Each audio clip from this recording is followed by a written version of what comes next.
We're good. We're live. Hey. Everything's rolling. Savio, dude. What's up? It's finally happening, man. I know we talked about this for so long and it just didn't align, but today we made it happen. Made it happen finally. Dude, thank you for having me, man. Of course, dude. Yeah. So this is Savio Joseph. He is a fantastic magician, mentalist, hypnotist. What? My dude. Man, and finalist of Canada's Got Talent. Yes. Dude, you tour through the States all the time.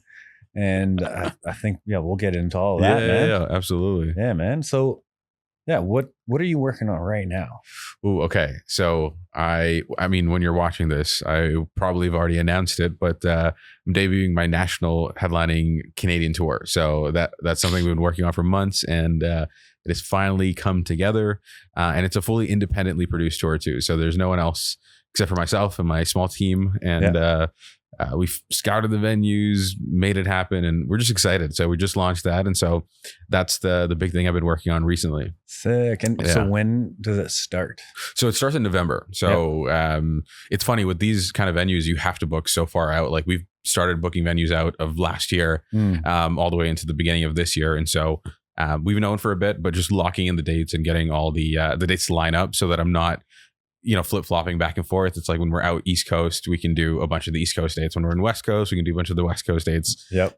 So November just seemed like the right time. And December seemed like a little too much into Christmas time. So we're like, cool, let's do November. And there's one date in December, but everything else is November. Yeah. This is December, like close to home then? Yeah, Toronto. Oh. Honestly, it was the only date that they had available, and it was like December 6th, which is Toronto. Oh, yeah. Every other date was just booked up in advance, with it being such a big city. But heck man, I'm excited. That's so exciting, dude.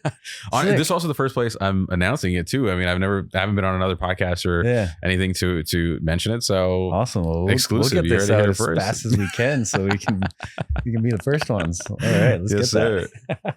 Dude, so you said you and your team, what's that look like these days? It's a small but mighty team. I have my executive assistant who also doubles as like the tour manager. Okay. Her name's Meg. I have like my video guy who comes on and he's like my creative director. Like the poster that you see, he shot it, he edited it. He was like the mastermind behind it. He styled it as well. We ran to a thrift shop like hours before the shoot, and it was just so put together. Not that we didn't plan, but we're just like, we wanted something on the fly, and we're like, you know what, let's change it up. And we went and we got it, and it was all him. And then we have two more people who are coming kind of as stage hands behind the scenes. So small crew, but we're making it happen. It's a production. Yeah. I mean, trying. Yeah. What kind of venues are these? They range. There's some venues as small as 200 seats, and there's ones as big as I think 1,200, 1,300 seats. Ooh, so it ranges. Yeah, it's a big range. Yeah. Oh man. What does that feel like, man? It's weird. It hasn't fully hit me yet because there's so much of the logistics side of it that we're trying to manage and make happen. And now that we've launched it, it's like, okay, cool. We have to just do the grunt work to get people to come in. So I'm like so detached from it as of now, but I'm trying to tell myself to just enjoy the process and just be in the moment, be present, because like this is it. This is part of it as well. And so it's very cool. I'm excited, next level. Yeah. And it was almost a decade ago where I did my first theater show, and it was like a small library theater with my friends and family. It was like, I don't know, like 150 seats, something like that.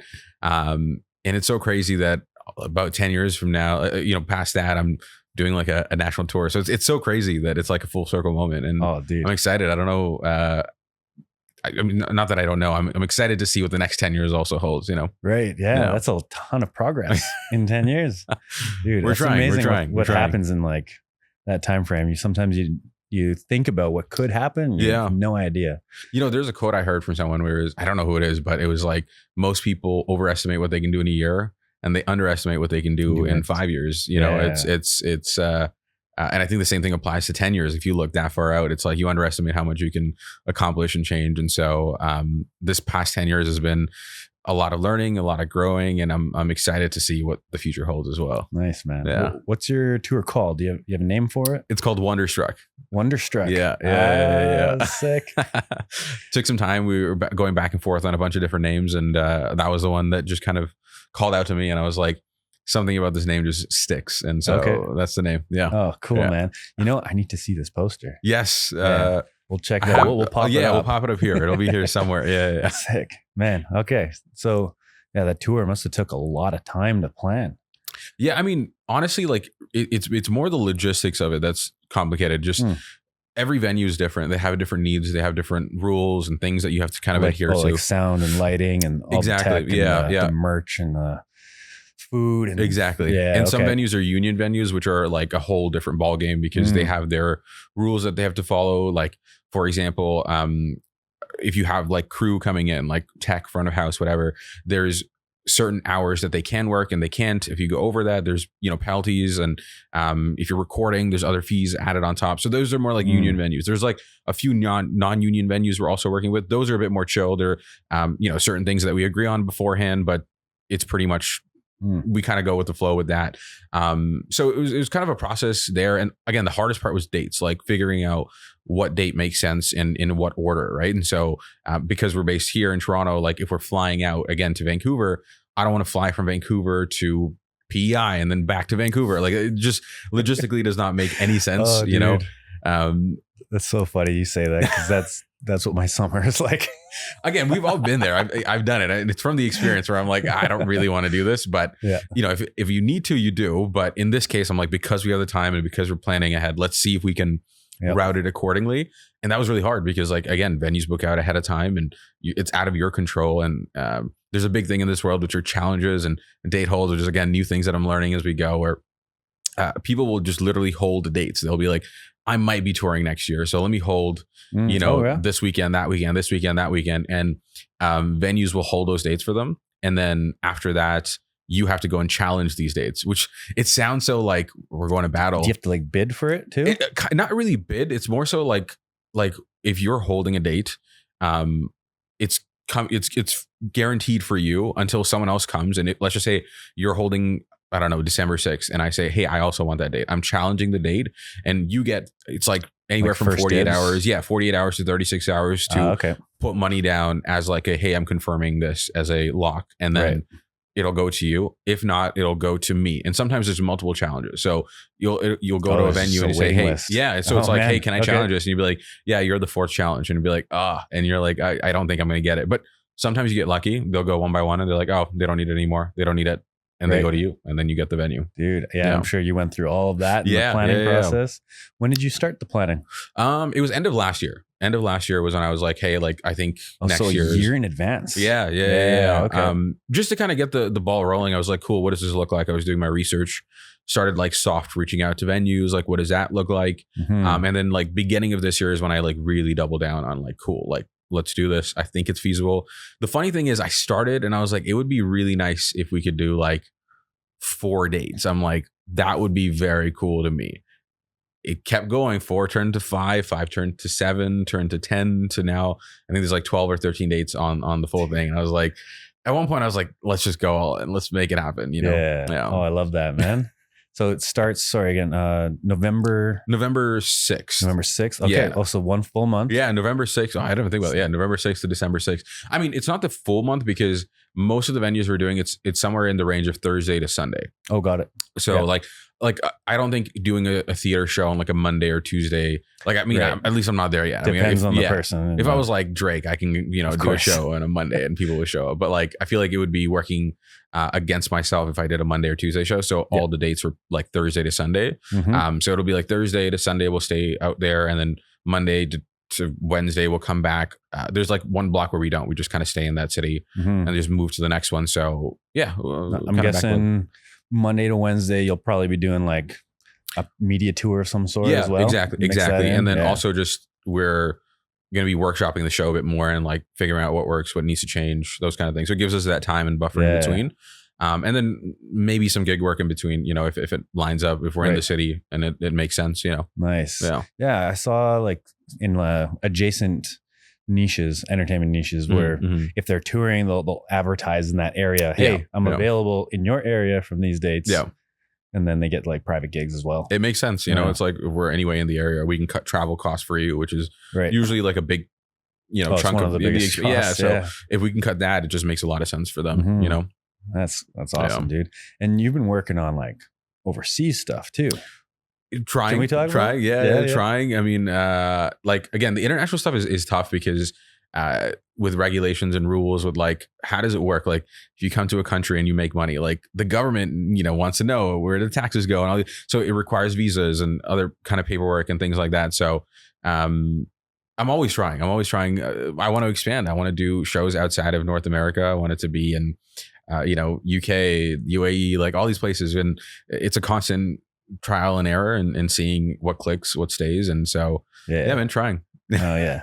I like it, man. Yeah. Cause ever since we met, you're expanding into the US market. Yeah. And it's like, oh, I definitely will do that one day. Right. So, you were so generous, man. I reached out and I was like asking for advice on that. And you just like, you've always been so generous because that's something I've always experienced as well. Is, some magicians, I guess it's every industry has people like that. They're like close guarded and stuff, so I just want to say, thank you for being so generous on your information and knowledge that you share, man. Hey man, I stand on the shoulders of giants. Like I wouldn't be in the position I am without people who've helped me. And so, dude, no brainer, man. Anything, I'm always here to help. Heck yeah. Yeah. So what's something that you can share, like a story that you could share that comes to your mind that shows the growth that you've been experiencing in yourself? Maybe it was a moment on stage. Yeah. Maybe it was like a conversation with your team, something like that. I mean, just having a team is one for sure. Yeah. I think when you become like an entrepreneur, you're creative, like you start doing you're wearing all the hats in the business, you're the marketing person, you're the admin, you're the this, you're the that. And it burns you out really quick. And I definitely felt that burnout. Like last year, I would say I was trying to do everything and it was just impossible. Like I couldn't physically do everything. And also like, I'm not enjoying the process anymore because I'm pulled in so many different directions and I'm not doing the thing that I love, which is performing. And so I was like, look, I can't do this anymore. Like I need a team. I need to expand. And it was interesting because I had to put my ego aside and also think about the future and growth and not think about, hey, the investment I'm making right now, the people I have to pay, the things that I have to do. And by doing so, I've grown so much. Like the business alone has grown so much in the past 6 months by just hiring one extra person on the team. And so I think I'm now more open to seeing like, hey, how can I let go of my ego and step back? Because for a long time, it was just like me thinking like, oh, I could only do this to the level that I envision it. But realistically, you can teach other people. That's the thing. Like, if you want someone else to do the work to your scale and capability, it really just requires proper leadership and proper training. And so I had to become a better leader, a better trainer. And so I'm still learning, still growing. And that really did help. Even on stage, I think I've been a lot more analytical of my work. And I'm like, how do I just become 1% better with, whether it's delivery, whether it's a comedy, whether it's a tech. And there's so many things where I've been slowly starting to improve and implement. And it's shown me like, again, the growth from where I started to where it is now. And for a long time, I used to also be like, hey, do I need to do these extra things for the show? Like it's very easy to do like a bare bones show. Not saying that there's anything wrong with that, but for me in my brain, I was like for example, I use a live camera at my show and that requires a bunch of other gear that I have to travel with. Like there's receivers and chargers and this, that, and it takes up a lot of space. And I know it sounds like a small thing, but it's a lot. And you got to have the right system to connect it into the software and projector. And it's always a lot more work when we go into sound check. And I'm like, do I need to do all this? The answer is no. But I think that helps my show become 1% better. Having like a little camera that, projects onto the screen when I'm doing things and having it wireless so I can move it around. Like these are small little things, but it helps the show get, a little better each time. And so things like that and being able to think about those things, I think have shown I've been growing. And so, yeah, I mean, I hope that answered the question. Dude, 100% does, man. I love that. Yeah. It's I can attest to the team aspect because I'm sure a lot of magicians watching this, they'll feel it too, where there's this thought where it's like, oh, no one can do what I do. Right. But that's what you said. It's the ego talking where it's like, no, someone else can do it. And if they focus 100% of their time on that thing, they'll do it better than you. And then that frees up your mental capacity for more stuff. Yeah. Yeah, man. Yeah. Cause like you and I, other magicians, are the most valuable thing for our time is to perform. Absolutely. So literally everything else we should one day, once we can get there, delegate it all. Yeah. Right? Yeah. I think these are all random quotes that are in my head from, I don't even know where the source are. It's like you want to work on the business rather than in the business. It's like you don't like, do you as a performer need to be setting up the Zoom call that is for the client to have you know what I mean? Like those kind of things. And sometimes when I say it out loud, it sounds like, oh, he's so, pretentious. Oh, he doesn't want to send an email. It's not about that. It's like when you're building something, it's like you have to focus your time on the really important things. And so anything else that isn't that is literally just taking time away from the things that could be done. Exactly. And you could have deep practice. Exactly. Right. And like rewriting things, writing new things, creating. And it's like, you could be in the middle of it, but then, got to answer this email real quick. Cause what does they say? You have to respond to something in 60 seconds, an inquiry in 60 seconds. And then your close rate goes up like 400%. It's an insane number. And it's like, but if you're in the middle of practice, how do you, right. So then, you stop what you're doing, but then you're in flow and it's like, okay, to get back to that. Yeah. Yeah. So I don't think it's pretentious at all. Not at all. Yeah. Especially with that frame. I mean, I think it's a mindset thing too, right? Like it's one of those things where it's like, if you've never experienced it, if you don't know the benefits of some of those things, like it's hard to see it. And I'm saying that because I was that person at one point, and I was like, I don't know, is this going to help? And sometimes when you hear it, it might sound like, oh, he doesn't need that. Like, what is the point of all? It doesn't make sense until you do it. And you're like, oh, yeah, I get it. It makes sense now. So I think that's another thing with Grow too. I've just been a lot more open-minded. Like when I hear things, when I hear people who are way more successful than myself say something, it's very easy to just bat that out and be like, yeah, of course, like whatever. He's like a, billionaire, a gajillionaire. He can say all that. But it's like, if you actually take some of that advice and implement it, you'll see there's actually truth in some of this stuff.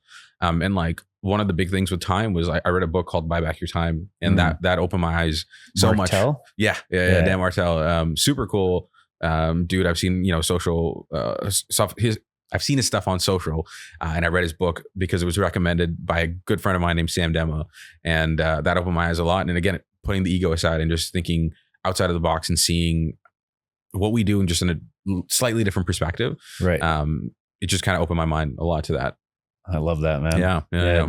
Did you ever have that struggle where, there's other information that you get from other industries, but it's never ever like for what we do, like for magic or for hypnosis, right? Yeah. So you got to like kind of translate it in a way.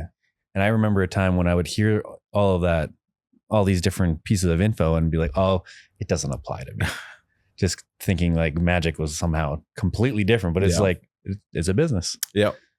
So 100%. It was a very humbling journey, actually. I mean, again, for a long time, I was very focused on the performing side of it and not understanding that, again, like you said, it's a business. And the real truth is business skills apply in every business. It's like if you learn to sell, like that is something that is 100% needed in our industry. You need to know how to sell yourself. Marketing, like you need to understand brand and how to position yourself in a way that you can command the fee that you're asking for, things like that. And so I definitely struggled with that, but it was, again, ego. I think just letting go of that ego and being like, no, I need to learn. I need to put the ego aside and just learn how to be better, and just push myself forward. And so I feel you. Yeah, it was definitely something I had to learn. So you have your tour team, you have your core team as well. Yeah. What's the next hire? The next hire. I would love to work on like branching out for like the sales, like, cause right now I do the sales. That's one thing that I value a lot, like having that relationship with the client. That's one of those things where it's like, I had to also learn the hard way, where it's like initially my shows and like the work that I was doing is very transactional. So it'd be, you want to book me for something? Great. Thank you so much. Okay. Bye. On to the next one. It was like, and it was exhausting because you're burning one bridge after the next. Not saying that it was bad, but it's just like, there was no consistency there. It was just like, cool. Thank you so much. All right. Take care. Bye. Whereas now, like a lot of the clients that I work with book me like year after year. So I'm like building that relationship with them, and I'm not like always worried about when's the next gig. It's like, I know we've already booked for the following year. I know they're booking, in 2 months from now, that booking will come in. That came from changing from that transactional to the relationship based business. And so for me, like, I would love to know if there's a way to, I mean, I know there is a way to do this, but that would probably be my next hire, where it's like having someone who's equally as excited about the sales side and someone who's selling when even I'm not there, you know, when I'm on the road and doing other work. Exactly. Typically that is the role of an agent, you know, like an agent comes in and they're selling you, but I'd rather have someone dedicated on my team, because I think agents are great, but a lot of agents work with so many artists that, you know, their attention is spread thin between them. So it would be cool to have someone in-house that literally that's all they do. They're selling the brand and the shows and what we do. Love that, man. Yeah. Love that. And I guess historically it's been a manager then, right? Is that manager, agent, both? Yeah. Cause manager has more, I guess, reason to push your career forward, because they take a percentage from everything that you do. So they're more strategic partner. They're like, hey, what are the things that we need to do to position ourselves to kind of go forward? I guess the agent is a bit more just on the business side of like, cool, let me, you know, sell you to these clients and get you, you know, paid for what you do. Right. A combination of both is definitely very strong. But again, for me, it's always just been like I'd love to work with someone that I know can provide that value to me. I've had conversations with managers. I have a TV agent who's phenomenal. I love her. And I just haven't found that right manager agent combo for the magic side of it as of now. If it happens, cool. But like, again, my executive assistant who I've brought on, like, she does a lot and she's learning. And I think she very much fills a lot of the roles that I need with, you know, a manager being in my life kind of thing. So, I'm very open to it, but okay. Okay. Yeah. I find, I think, yes, something of that role would be fantastic. One day for myself. Of course, for most people, but I do find like the agents, they just have so many other magicians, other like adjacent entertainers that it's like, we almost get commoditized in that it's like a bidding war now. And so it always seems that when you work with an agent, the budgets go lower and lower and lower and lower. You know, and but then if you own that economy yourself, then you can it's open a different ballgame. Even with agents, like, I mean, there are certain agencies that are more bespoke and they only represent like X amount of acts, but those are harder to get on those rosters. You know what I mean? Like, they know that these acts that they have make them a lot of money. And so they're willing to then, you know, close their eyes to every other, you know, act out there. That's like the speaking level. Yes, exactly. That's honestly what I was thinking about, where it's like in the speaking industry, like there's certain agencies that are bespoke and they literally only represent a handful of clients. And that's it, because they know that they make a lot of money. And if they can sell them over and over again, like, they're okay.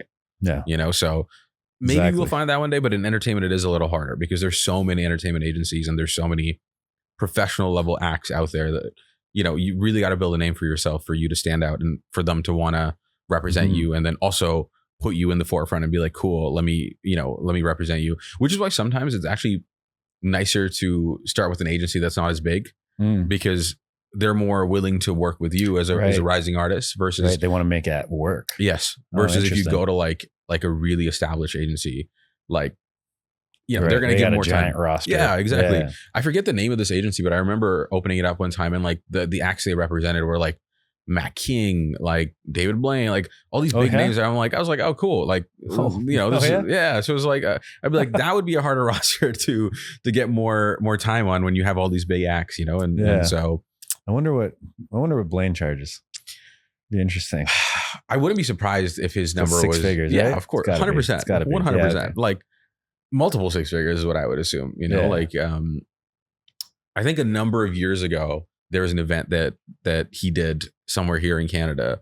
I heard in the grapevine that it was like just north of six figures. This was a number of years ago. So I could only assume that number has gone up, you know, ever since then. But again, this is, I don't know for certain. This was just, she said, he said, you know, and I heard, and I was like, oh, that'd be interesting. Right. And that's where I guess that's, you know, brand, when you build that brand. Yeah. And you've been so good at building yours, you know, you got trying. Canada's Got Talent. And just recently, tell me about this TV stuff you're doing. You're acting now too, man. Yeah, man. It was, it's sick, so funny. Dude. Yeah. So sick. I don't think I've ever shared this story before, but it was like something that like totally fell into my lap. Like, it was such a random chance encounter accident. I grew up like in a bit of theater. It was something I've always enjoyed. And like as a kid, I think definitely, it crossed my mind, oh, it'd be cool to be on TV one day, that kind of stuff. But it wasn't something I was like gunning towards. It wasn't like, oh, I want to be an actor one day. A couple years ago, it was like during the pandemic, I want to say like 2021.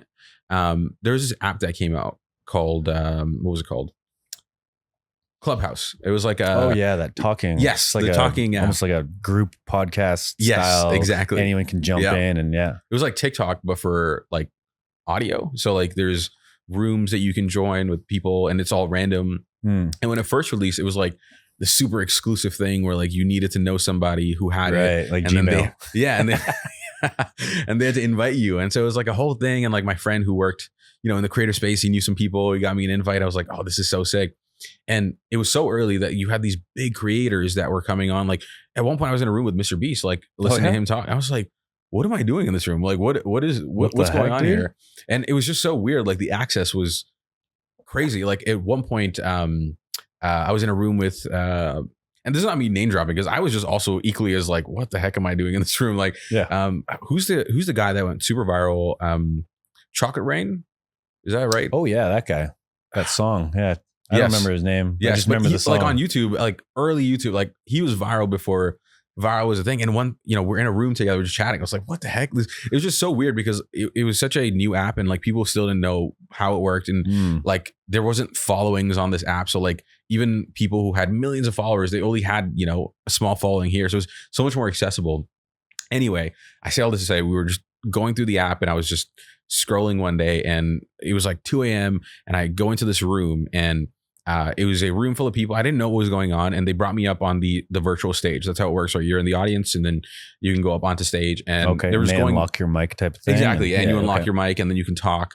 And so they're going in order and they're going one by one. And then like, I'm just listening. I was like, they're just sharing ideas. And so it comes to me and they're like, oh, like it's your turn. Like you share your idea. And I was like, sorry, what? Like, what is it? They're like, oh, this is like a pitch room, like pitch your, TV show idea. And I was like, oh, okay.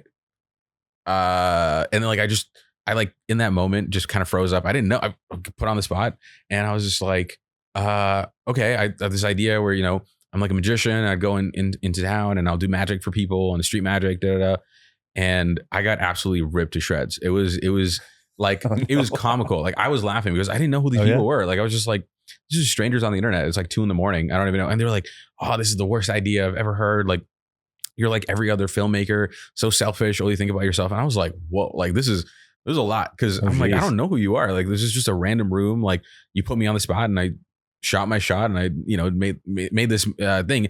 And so I was just like trying to take it all in. I was like, okay, cool. Out of all that, there was one lady in there who like actually gave me feedback. She wasn't like, oh, screw you. She was just kind of like, okay, it's a cool idea, but like, it's too bare bones. Like there's no structure to this. And it was actually like actual like critique to the idea that I shared. And I was like, oh, that was very cool. Like I appreciated that. Everyone else was just like, you suck. That was the worst idea ever. And I was like, okay. And so I messaged her after. I was like, hey, thank you so much for the advice. Like I really appreciate it. And she was like, don't worry, it's okay. Like just be ready for it. Situations like this. She's like, you never know who you'll meet. She's like, I'm an actual, producer. I put money behind projects. So like when you pitch that idea, I was looking at it from a producer point of view. And I'm like, those are the, thoughts that I had. Turns out that she's the owner of one of the biggest acting agencies in Canada. And I was like, I didn't know that at the time. So again, it was one of those weird serendipity moments, but like we kept in touch. And at one point she was just like, hey, like, is this something you've ever been interested in? And like, I was like, yeah, kind of. And she's like, cool, let me see some of your stuff. I sent her what I had and she's like, okay, here's this thing. I can't sign you as is because you have nothing. Which is true. I have no acting experience, no school, whatever. She's like, take some classes, get some headshots, do some training, and then come back.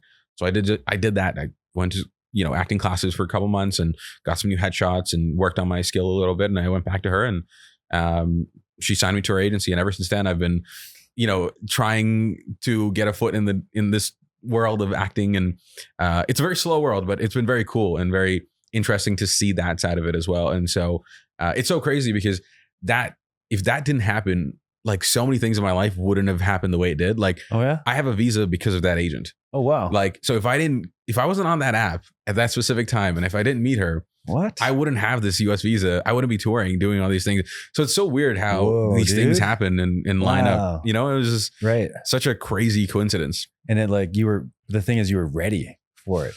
You know, the thing is, I don't know if I was though, because it was like in that moment, came to you, and then you stood up. She noticed you.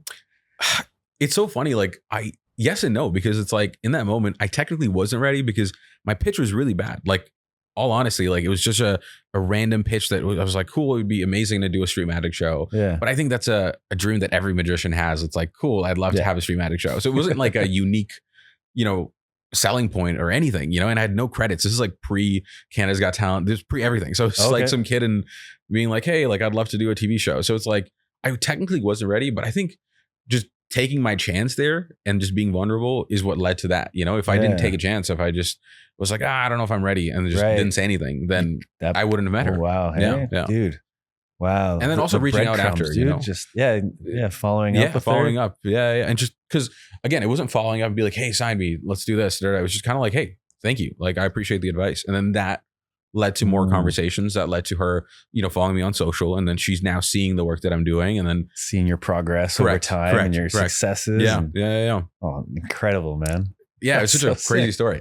Wow, dude. Well, that's so, oh man. But that's, again, that has been a slow build, but like running simultaneously. And I'm very happy that I did the magic before the acting stuff, because the acting world is so cutthroat, but I think the magic world gave me thick skin. Like I was ready for the rejections, the no's, and all these things. And there's something about like doing something where you're not expecting anything. So for me, acting was like that. There's a lot of people who like, they went to acting school since they were a kid. They, went to university for that. And so there's so much pressure to like make it as an actor. Whereas for me, I was like, oh my God, there's something really cool. That's fun. That I really enjoy doing. But like magic is still my number one thing. But I also want to build this on the side. So like, even when I do auditions, like I don't feel the same level of stress, but I still get stressed when I'm like, oh my God, there's a big audition on the table. Like I want to make sure that I like do you also have stage time. Exactly. Time in front of people. So and the business side too, because it's like in acting, it's very much like business, where it's like you get 100 auditions. You might hear back from maybe 10 of those. And from the 10, maybe one of those will call you in for a second audition. And then maybe, again, let's say 2 call you in and then 1 books you from that. So like, wow, so it's another numbers game. It's another numbers game. Yeah. Huh. Numbers game. And also like right place, right time. Like this is one thing a lot of actors don't talk about, is the amount of luck involved in acting. Is like, if the right person sees you and you're ready and, you have the skills and the chops, like your life can change overnight, and if it's the right casting call, because a lot of times with casting is that they're looking for a very specific like role with a specific like look, and you might just be that person. Like they might want, a young guy who's athletic, and it's like a very specific look. And like, if you happen to fall under that category, like you might get it. So there's so much luck involved, and the rest is also network. Like who is very important. And the more you are on film sets, and the more you connect with people, the more you're in their mind when it comes down to, hey, who am I going to make a film with? And I think a really good example of this is like, you just look at some of the big movies that are out currently, Sinners being one of them. Ryan Coogler and Michael B. Jordan have worked together on, I want to say like 5 projects. Like that just goes to show when you know the right people, they call you direct. They go, hey, I'd love to have you on this project. There's no... Right, because they want to keep working with you. Correct. And so it's, again, there's so much of networking, so much of knowing the right people, getting into those rooms. And that's not an easy thing to do, especially like, depending on the location that you're in. Toronto is very great. Vancouver is a huge hub for filming. Like they film a lot of TV shows. A lot of the CW shows are filmed out in Vancouver. So where have you been filming? I've honestly been mostly here in Toronto, like GTA, Ajax here, that kind of thing. I haven't really gotten a gig outside of that yet. We'll see. Fingers crossed, I'm hopeful. But yeah, the industry is kind of interesting. It's been a lot of learning. And it's interesting how there's parallels there, how you build these relationships. Yeah. And in big movies, they'll bring you into a second movie. Yeah. And then you build these relationships with your clients, and they bring you back the next year. Yeah. And now you're going on tour, and all the people that buy tickets, you can do that again with them. It's like just building strong relationships is such a valuable thing. Yeah.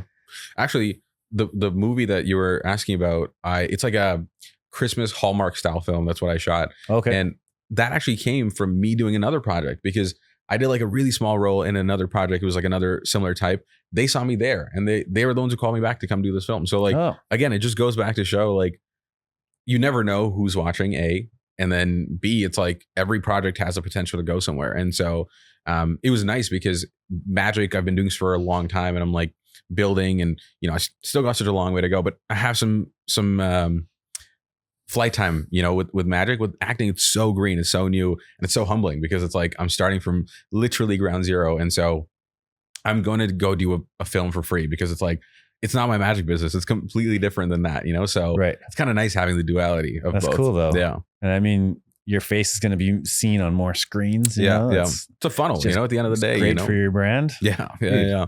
I like Kevin Hart is a big like example that I always look at, where it's like, you know, he used comedy as his vehicle to get him into these rooms, but he didn't just stop at comedy. You know, he's an actor, he's an entrepreneur, he owns his own production company. So now when he does movies, like, he's not only getting paid as the actor, but he's also getting paid to make the movie. So like things like that interest me a lot. And so I just want to keep building, you know, whether it's magic, whether it's acting, whether it's business, whatever it is, you know, I want to continue growing.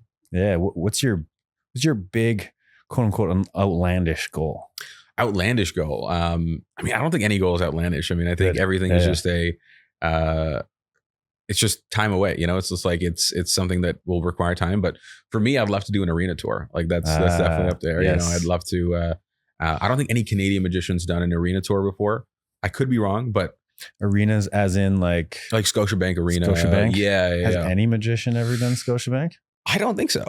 I don't think any magician goes that big. I think David Copperfield came here years ago and did like a big tour here.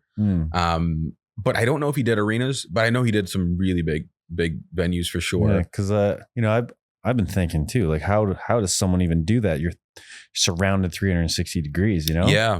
That's a different type of show. Yeah. I mean, it would take a lot of, you know, work and planning and producing, but it would still work. Of course. Yeah. I think the thing is too, like, I also get very excited with working with other people too. And like, if I were to do an arena tour, like I 100% see myself with a bigger team, you know, and not just crew, but also like magicians. Like, I love that Blaine has like Aussie Win. He has, you know, he taps into any magician's network, you know. It's just like Mackenzie. Mackenzie, like, you know, like all these names that like the general public have no idea. I mean, some people might know who these people are, but like for the most part, you know, more underground names that they're more magicians.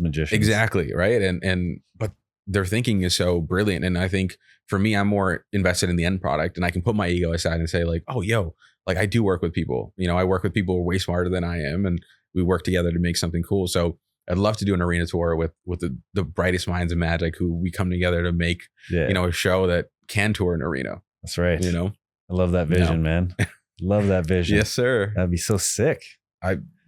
Fingers crossed, man. Yes, sir. Yeah. And then TV, more TV, you know, and more movies. I'd love to, you know, have like a variety of genres. Like I'd love to do funny, rom-com, serious, like everything, you know, everything in between, just to push myself as an artist and see, you know, how far I can take it. And I also think like years ago, you had to be like a one person does one thing type act, you know, like if you're a singer, you're a singer. Whereas now, like, you can literally be anything and anyone. And as long as you devote the time and energy into giving it your best, you know? Right. Yeah, exactly. You know, once you hone one, then you can add the next one. Exactly. Yeah. So on and so forth. Like Donald Glover is another big inspiration. Like, how does he do so many things? I don't know. The top of the top, like higher than the top, you know? Yeah. It's not just like surface level. It's like, it literally is killing it in everything he does, which is amazing. What a great case study. Yeah. Amazing guy. So good at so many things. Yeah. So what are you great at that we don't know? That we don't know. I mean, that's a hard question to answer. What's your hidden talent? My hidden talent. Maybe it's only hidden to some people. Music, other arts, you know. I don't know if this is a hidden talent, but like I'm very much like a super persistent person. Like, and not even in the big things, even like the really small things. Like I don't like when something happens and we're like, oh, like that's just not gonna work. Like I will go, no, that doesn't work for me, or that might not work for you, but I'm gonna try to figure out how this works. Like my biggest pet peeve is when I go to like a theater or like a venue and the production people will be like, oh yeah, that just doesn't work. It's like, what do you mean that just doesn't work? Like this just happened at a venue where I was like, hey, like we had production meetings, we had calls ahead of time, and they knew that I needed to plug my laptop in with my screen, and we got there and the cable for some reason was like, yeah, it's just not gonna work. It's just like, so are we gonna let the audience suffer because it's just not gonna work? It's like, no. And so what we did was like, and it's not me being a diva, it's like, cool, like how do we find a solution for this? And we kept working down to the very minute, and 5 minutes before doors open, the screen started working. And it's just like, that only happened because we went, okay, how do we actually troubleshoot this? Okay, let's see the cable. Is the cable the issue? Let's swap it out. No. Okay, is it the computer? Let's swap the computer out. Is it this? We're going one by one, very meticulous and troubleshooting that way. And I'm just like that with a lot of things where it's like, if I'm, I don't know, trying to build something, if I don't have access to the resources, it's like, cool, like how do I tap into my network? How do I tap into the people that I know? It's like, in my mind, it's like, no, I can't do this is not really a thing. It's more like, okay, what do I need to do to make that happen? How do I position myself? What a great switch of that question, instead of like, let's put it aside. No, how can we exactly? And I think that came from time. It's just like seeing that like that mindset can get you a lot. It's even like this tour. It's like a lot of people tour with a big, marketing company, marketing agency, some kind of talent buyer who's behind you, like a MRG, for example, huge company in Canada who promotes a lot of tours. I'm like, I couldn't really align with any of these brands. I'm like, how do I do it on my own? And then I went and figured out like, cool, like this is what we need to do. And that's not me saying like, oh, I just knew everything. It was just like a lot of research, and using the tools that are accessible to us, and Google and AI and GPT and all these things where it's like you learn and just figure it out. Yeah. Heck, I was actually just about to ask you, how are you implementing AI in your company? Oh my God. It has been such a game changer. Like I use it for everything. Like I can't even explain what it is. It's like everything you can imagine. I'm running, ads for the tour, and I don't know that much about ads. I have a small understanding. Everything I learned about ads came from GPT. It was like using that and using resources that I find and combining it together. I think that the real power in GPT comes from and I'm being very specific with GPT here because it's probably my most used piece of AI tool, but it's just like, if you can train it with what you need, like you're training it with models, and I'm feeding it, textbook information, say, research this and use that and base this, and like learning how to prompt the right things in order to get the answers that you want. Yes. And I've come to realize that like a lot of people don't understand how to prompt correctly. So those are things that I'm learning as well. And again, implementing it in every way possible, for whether it's as simple as an email to as complicated as like, how do we build out certain things? I've had it code things for me because I'm like, I need a custom CSS code for the website that I need. Boom. Can you build that for me? Boom. And I have a background in CS. I went to school for computer science. And so like I use that combined with AI together to create something, more, and use it for research at some points, to learn more information, be up to date with what's going on, and just enhancing the things that I do. And it's insane. Like even in the world of magic, I've never told him this, but I get PDFs of magic books that I have, and I'll have it, fed into GPT, where I'm getting information from that. And now it's so much easier for me to find the things that I'm looking for. So I'll have the physical copy in front of me, and I'm like, where's that routine with the thing that I was looking for? And I would go through GPT. Hey, GPT, can you find me the routines that talk about boom, boom, boom? Now I get the 4 things that I need. So I'm not wasting time sitting there flipping through each page. I can go right to it, get the information that I need. Exactly. Yeah. Dude. That's the term, second brain, man. That's just literally what it is for me. And not just GPT, all kinds of AI tools that are there, and storyboarding, sometimes I'll have it give me the storyboard for the things that we're working on. And I don't know, I just throw things at it and be like, what sticks, what works. Dude, I love that. Yeah. Yeah. I just personally started training my own GPT within ChatGPT. And it's a game changer, dude. 70-page document that I upload every time to train it or something like that. Yeah. Like a PDF. I don't know.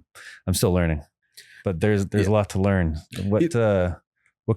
What have you learned about prompting that's like helped you? I think specificity is like a big thing, you know, like you have to be like very clear on every direction that you want, you know, like like what kind of point of view are you looking at it from? So like, for example, like telling the AI how to, like what frame to think from. Exactly. So like if we're talking about, let's just say the tour marketing, it's like, you know, you're telling AI to look at it from a, you know, you're a head of marketing at a major marketing agency. You're providing the context for what they're looking at it through. And then from there, you go even more specific. We're going on tour. We need X from you. Can you build this out to do Y? And then compare it to this. And then also giving it the format that you want. Like, hey, give this to me in bullet point form so that, you know, someone who has never done this can understand this. Now give it to me in steps. Give it to me in the 10 easy steps that I can follow. And that's also helped me build like certain SOPs. Like, you know, like if I'm training, like let's just say someone else to do something, I'm like, take this really dense, you know, process and make it so simple that in the next 20 steps, they can go, here's step number 1, here's step number 2. They can, you know, build it out. So being very clear about that. And then also just knowing that like your answer is not the final answer. Like you can take that and go, cool, I like that, but I want you to expand on this. Don't talk about this more and keep going until you get the end result. Most people will like do one prompt and then that's it. You know, here's your answer. It's like, I will play with it 10 times, 15 times, just going boom, boom, boom, and recycle until I get an answer. I'm like, that's the one I want. That makes sense to me, you know? Yeah. But yeah, I think specificity is the key. Persistent again. Persistent. Yeah. Yeah. I mean, it's just like, I want that thing. I want the answer. And I'm like, cool. Like, that's what I'm looking for, you know? Also, again, I'm talking so much about GPT, but like, again, it's the one I use the most, but you know, putting screenshots in and letting it analyze things for you. Like that's another big one. It's just like, I was on a page and for some reason, one of the codes that I set up wasn't working. And I was like, how do I explain this to GPT? I'm like, oh, I can just take a screenshot. I just took a screenshot, put it in. It was like, analyze this. What's wrong? They're like, oh, it's because you're on the wrong page. Click on this one. I'm like, oh, you know, it's just, it was just so easy to do. That's sweet. Yeah. That's amazing, man. Yeah. It's again, putting ego aside and going, what can I do with this? What can I do and improve that I'm already working on? So that's in the prompting side. Are you working with any agents or building any AI agents? I'm looking into it. Like there isn't something that I found a specific use case aside from like having like an agent that can interact with clients, you know, when they're asking for things. That's still one part that I really want to keep for now, but I definitely think down the line there's some real use for that. And I'm working on some stuff for like in the show. Like I thought it would be very cool to have. I don't want to give too much away, but like I'm working on some stuff where it's like interaction in the show, I think would be very cool with some agents and what could be possible. But that's more on the creative side. Like I think more like technical and like actual useful to business. I think there are things that can be done and I'm still learning. So like I think the more I learn, you know, the more we'll implement in the years to come, you know, and see where it goes. Dude, love that. Yeah. Love that. I think, we need to, of course, with business, with anything today, implement all of this stuff, anything that we possibly can that help us get there faster. Yes. And then also keep our minds open to just being able to create. Yeah. And perform. I think AI and even Web3, like I was just at a crypto conference and I know crypto gets a lot of hate. I'm not big in crypto. Like, I mean, I know a bit, you know, I do my own. Some? I'm here and there. I dip my toes, but I'm not like a well-versed crypto trader by any means, you know, but I just spoke at a conference called Consensus in Toronto. And when I say spoke, they brought me in more as a palate cleanser to do some magic that was themed, you know, with crypto, but I learned so much while I was there and just the world of Web3 and what's coming. And I do find it very interesting where we're going with, you know, again, advancements with AI, but also like with blockchain technology and how, like, let's just say tickets will be sold in maybe 10 years from now. It's going to be, I think, different than what we see today with like Ticketmaster and things like that. So I think, like you said, staying ahead of these things and learning will make sure that you're not just, you know, drown in the wave, but you're kind of riding the wave instead. Right. Exactly. Go with it instead of fight against it too. Exactly. Yeah. So what did you find at the Web3? Like what's something that's sticking? Because my only knowledge of that is like you can make things that, you know, it's like, okay, this is unique, one of one sort of thing. Right. You know? Right. So, you know, and I guess with AI is able to just like copy shit, copy things over and over. So then mixing those together, does that mean we're going to be able to like discern that this was real and not made up by AI or something? Right. I mean, I don't know about that specifically. I mean, what I learned more so at the conference, like I said, I'm no expert. This is more so what I interpreted and what I learned from there. is more so like the systems for things that we do might shift, right? Like, for example, like a centralized system versus a decentralized system. Centralized system, from my understanding, would be, like our traditional banking system, where it's like, and it has to go through, back to magic. We will somehow, we'll get back, but it's just like our traditional banking system is that we have to go through a centralized point, which is our bank. So if I wanted to send you money, I'd have to go to a bank and say, hey, take $10 out of my account and then send it to my friend here. And then your bank has to then get that money and credit it to you. And so there's a whole system that's centralized through the bank. Whereas with a decentralized system, there's no need for a bank. It's like, I'm going to send you money directly and you get to keep that. One really cool project I saw there was SpaceCoin, and they want to have decentralized internet Wi-Fi. And I was like, that was such a very cool concept. I haven't fully wrapped my brain around how this is going to work and the technology behind it, but their whole goal is to bring internet to everyone. They're talking about how like a third of our world doesn't have access to the internet. And so like, how do we change that? And their solution is through a decentralized system for internet. So they will be the internet service provider, but essentially it's like you can Airbnb internet. Okay. If that makes sense. I see what you're saying. It's like because it's a decentralized system, it's like anyone can be the person providing, the source. And so I don't know. Again, I need to learn more. You can own like a node or whatever, and then just I think so. Yeah. So again, this just happened like 2 weeks ago. So I'm still also processing it as we go. This is my understanding of it. I could be completely wrong. Don't hate me if anyone in the crypto world sees this, but I'm learning. That's it. I'm sure there's going to be something where, when others sell material, whether it's like a book or a trick or something, might come with the rights to perform. Yes, but in order to have the rights, it might be like a token or something, right? Yes. And then so much possibility. I'm very excited to see how it all kind of plays out. Right. Good. Yeah, because there's all the stealing that happens in magic. And it is unfortunate. Be like, okay. Yeah. And then I guess it would be public because it'd be decentralized. Yes. So you'd be like, okay, is this actually in your wallet? Yeah. Perform. I didn't even think about it like that, but that is true. I know. I just thought of it. You said we'll try back to magic, and we did. This is it back. There we go. That's awesome, man. So, man, I want to know. Actually, I'd like you to share a little bit about your Canada's Got Talent. Sure. Yeah. Because I know you and I talk privately about it and whatnot, but I feel like that just having that on the record as well would be so valuable to others. No, absolutely. Because your journey through that was like arduous. Like you told me, I'm not going to spoil too much, right? But it's, you went and took it to a level that at the time when you told me, I didn't even understand that you could go that deep, because you were starting to hire, and I'll pass it over to you. So like when you got onto that show, give us that. So it actually started a little bit before I got on the show. I've always wanted to do Got Talent. I mean, I think anyone growing up in magic probably at one point was like, that would be really cool to do. When I was, I want to say like, I think 17, 18, somewhere around that age. It was the first time I auditioned for America's Got Talent. Before that, I think I've submitted online, but I've never really auditioned. That was my first time, and I went through a producer, and so that was a little different. And for people that don't know, the producers are the people behind the scenes that make the show happen. They're the ones that are moving the pieces and coordinating everything and making sure. So to go through a producer is slightly different, because you're not going through the regular admission portal where, there's thousands of people applying and they're filtering through. You kind of get to go skip all that and go straight ahead. I just got connected with the producer online, and I kind of sent them my stuff.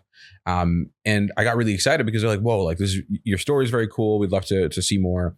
And I prepared some stuff, and that was my first time even learning about this world and how it works and things like that. And there are months of back and forth. And again, I didn't know what was happening at the time, which I now know, but it was a back and forth. They'd be like, cool, that was great, but can you send me another video of another trick? And then I'd be like, oh yeah, sure. And then, they'd be like, oh, what about another trick with this? And I'd be like, oh yeah, sure. What I didn't know at the time was they were just asking me to pitch ideas, is really what it was. And so there's a lot of just back and forth, but I was so excited because I was like, oh my God, this is it. I'm going to make it on America's Got Talent, and my life is going to change and things are going to be great. And I was still in university at the time, and I honestly forgot about everything else. I wasn't even paying attention in school. I was because I was so honed in on this one thing. And then a couple months later, the phone calls and the emails started becoming a little less. It was initially it was right away. I get an email right back. I get a phone call right away. This was oh, a week went by and I'm like, oh, interesting. And then eventually the phone calls like just stopped. It was like no emails. And I'm like, what's going on?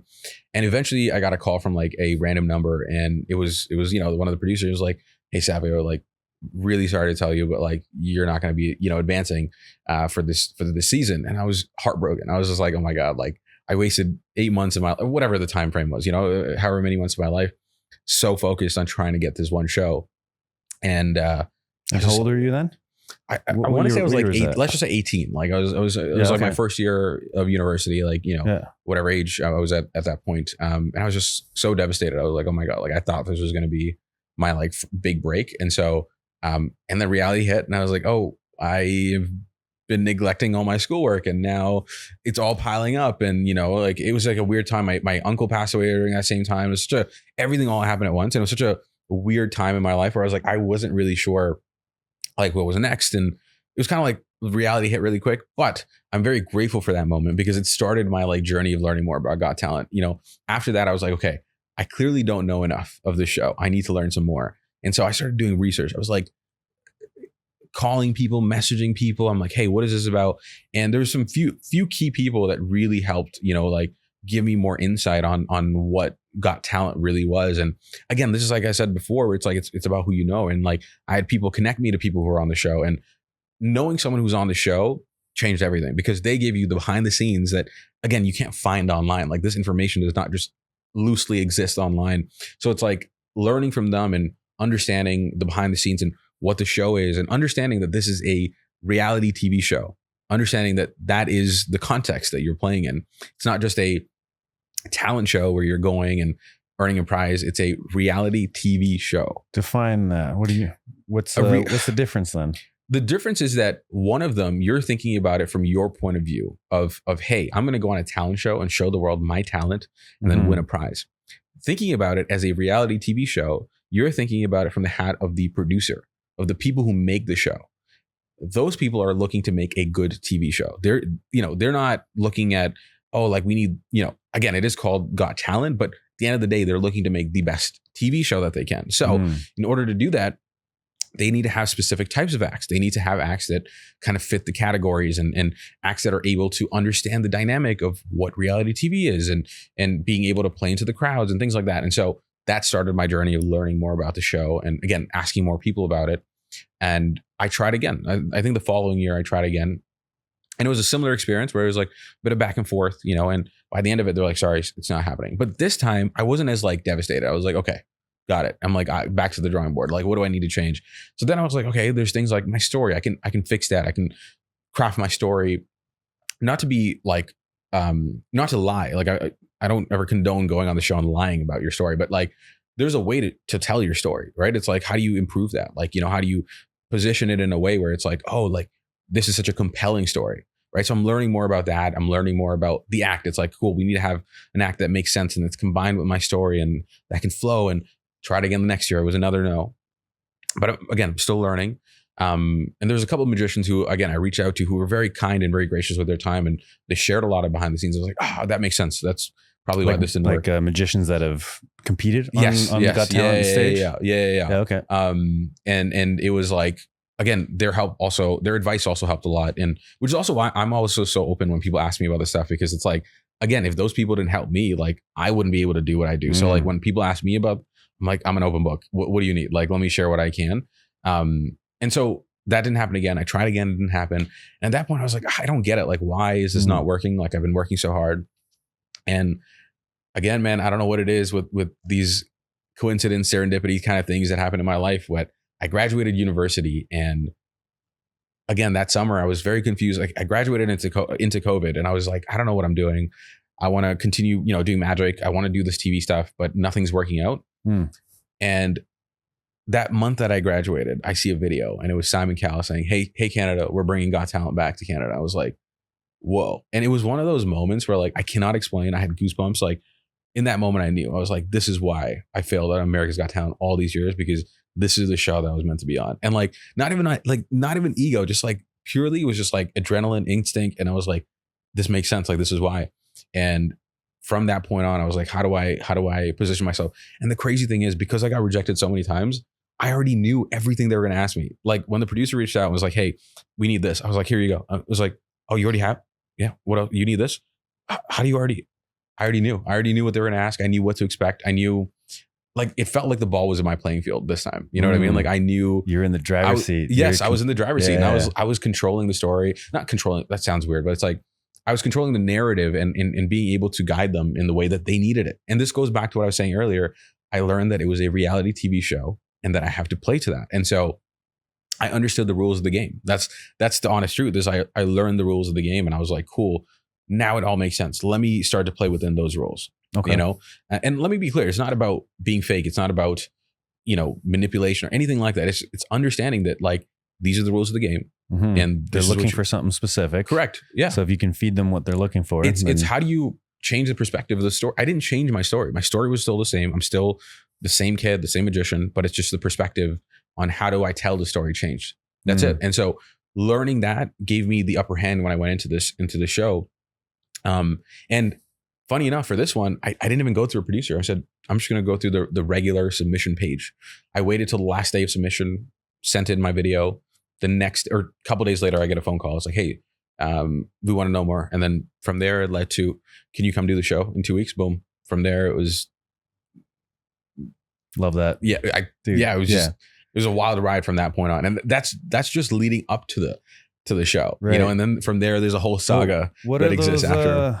Okay. Let's, before we get into the actual competition part, just leading up to it, what are some of the things that you learned that you were ready for? Because it's like your story. Yeah. Can you dive into more of like what does that mean when you to have your story ready for like reality TV? So I think story was the biggest thing I learned by far, because in reality TV, I think it's become very like common for people to say, oh, like he just had a sob story, that's why he won.